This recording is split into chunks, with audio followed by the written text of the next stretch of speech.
Calculate the equivalent resistance between the points A and B in the circuit shown below. তো একটা circuit দিয়ে দিয়েছে এবং সেই সার্কিটে কতগুলো রেজিস্ট্যান্স আছে, এই একটা আছে, এই একটা আছে, এই একটা আছে, একটা আছে।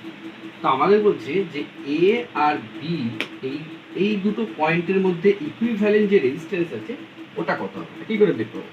খুব ভালো করে লক্ষ্য করো, এই যেটা আছে এটা কিন্তু একটা প্যারালাল কম্বিনেশন, অর্থাৎ সমান্তরাল সমবায়। তো সমান্তরাল সমবায়ের ক্ষেত্রে তোমার ইকুইভ্যালেন্ট যে রেজিস্ট্যান্স আছে বা তুল্য রোধ আছে সেটা বের করতে হয়। কী করে সেটা বের করার ফর্মুলা হচ্ছে 1/R is equal to 1/R1 plus 1/R2। ঠিক আছে? তো ইকুইভ্যালেন্ট রেজিস্ট্যান্স যদি বের করতে হয় প্যারালাল কম্বিনেশনের ক্ষেত্রে তখন এটা এইভাবে বের করতে হয়, এই ফর্মুলা লাগিয়ে বের করতে হয়। ঠিক আছে? তো আমি ধরে নিচ্ছি যে এই যে প্রথম যে পার্টটা আছে, অর্থাৎ এই প্রথম প্যারালাল কম্বিনেশনটা আছে, সেই প্যারালাল কম্বিনেশনের তোমার ইকুইভ্যালেন্ট রেজিস্ট্যান্স হচ্ছে R1। কত? R1। তাহলে আমি কি লিখবো? therefore 1/R1 is equal to কি হবে? আমি এক্ষুনি ফর্মুলা লিখে দিয়েছি, তোমরা দেখেছো। 1/R1 is equal to কি? 1/6 ওহম প্লাস 1/4 ওহম। তাহলে এইটা ক্যালকুলেট করলে আমি এইখানকার ইকুইভ্যালেন্ট রেজিস্ট্যান্সটা পেয়ে যাবো। এটা কিন্তু একটা প্যারালাল কম্বিনেশন। ওকে, তাহলে কি লিখবো? therefore or 1/R1 is equal to, just butterfly method করে দেবো, আর কিছু করবো না। এটা হবে 4, আর এটা হবে 6, আর নিচে হবে 24। ওকে, তাহলে or 1/R1 is equal to 4 আর 6 কত? 10, আর এটা কত হবে? 24। এইবার এটাকে উল্টে দেবো, তাহলে এটাকেও উল্টে দেবো, তাহলে কত হবে? Lord R1 is equal to 24/10, that means 2.4। আমরা জানি একটা শূন্য থাকলে একটা সংখ্যার আগে পয়েন্ট বসে, তাহলে আমাদের R1 এর ভ্যালু কিন্তু বেরিয়ে গেল। R1 এর ভ্যালু কত বেরোলো? 2.4। এটা কিন্তু মনে রাখবে।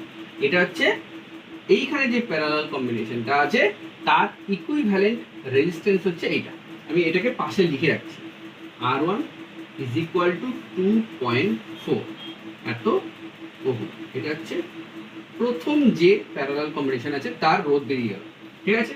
আমি একটু মুছে করছি, তোমরা টুকে নেবে। ঠিক আছে? ভিডিওটা দেখবে আর মুছে পজ করে দেখে নিবে। ঠিক আছে?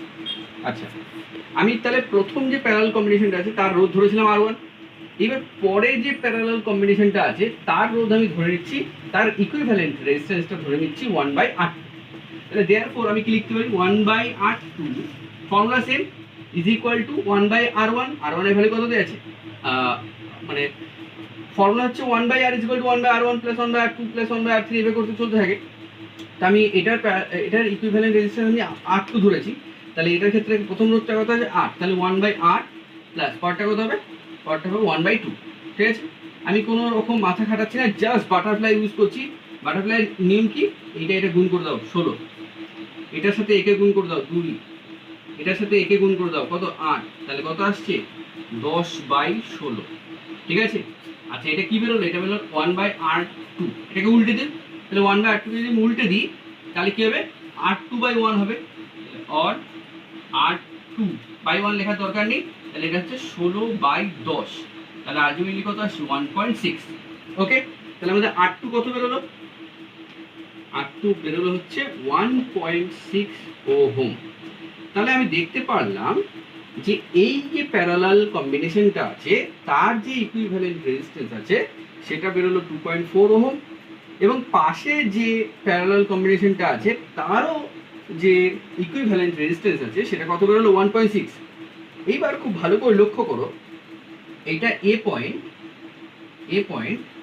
এখান থেকে গেলাম আমি, তো এটা প্যারালাল কম্বিনেশন, বাট এর ইকুইভ্যালেন্ট রেজিস্ট্যান্সটা কত বেরিয়েছে? 2.4। তো তাহলে এইটা কিন্তু এখন কত হয়ে গেল? 2.4 ওহম গেলাম। আর এই যে প্যারালাল কম্বিনেশন এরও ইকুইভ্যালেন্ট রেজিস্ট্যান্স আমরা বের করেছি কত? 1.6 ওহম। তাহলে এখানে একটা রেজিস্ট্যান্স দিয়ে দিই, এটা কত? 1.6 ওহম। ওকে, এইটা হচ্ছে বি পয়েন্ট। নাও তোমরা খুব ভালো করে লক্ষ্য করো, দেখো ইকুইভ্যালেন্ট রেজিস্ট্যান্স বের করেছি, এরও ইকুইভ্যালেন্ট রেজিস্ট্যান্সটা বের করেছি। এইবার দেখো এই দুটো রেজিস্ট্যান্স, আচ্ছা শোনো, তাহলে আমি দেখো যা বলছিলাম তোমাদেরকে, তাহলে এইটা একটা প্যারালাল কম্বিনেশন যার ইকুইভ্যালেন্ট রেজিস্ট্যান্স কত বের করেছি আমরা, যার ইকুইভ্যালেন্ট রেজিস্ট্যান্স বের করেছি 2.4 ওহম, এবং এটা একটা প্যারালাল কম্বিনেশন যার ইকুইভ্যালেন্ট রেজিস্ট্যান্স কত 1.6 ওহম। এবার আমি দেখো এই 2.4 ওহম আর এই 1.6 ওহম দেখো একটা একই লাইনে আছে, তার মানে এটা একটা সিরিজ কম্বিনেশন তৈরি করেছে, তাই তো? তাহলে এই সিরিজ কম্বিনেশনের ক্ষেত্রে আমরা এর ইকুইভ্যালেন্ট রেজিস্ট্যান্স বের করার ফর্মুলা কি, এটাও লিখে দিচ্ছি। সিরিজের ক্ষেত্রে অর্থাৎ তোমার কি বলে এটাকে শ্রেণী সমবায়ের ক্ষেত্রে তোমার তুল্যরোধ বের করার ফর্মুলা হচ্ছে R is equal to R1 plus R2 plus dot dot dot, এইভাবে চলতে থাকে, ঠিক আছে? তো আমি যদি এ পয়েন্ট আর বি পয়েন্ট এই দুটো পয়েন্টের এখন যদি ইকুইভ্যালেন্ট রেজিস্ট্যান্স বের করতে চাই, তাহলে এই দুটোকে যোগ করলে বেরিয়ে যাবে।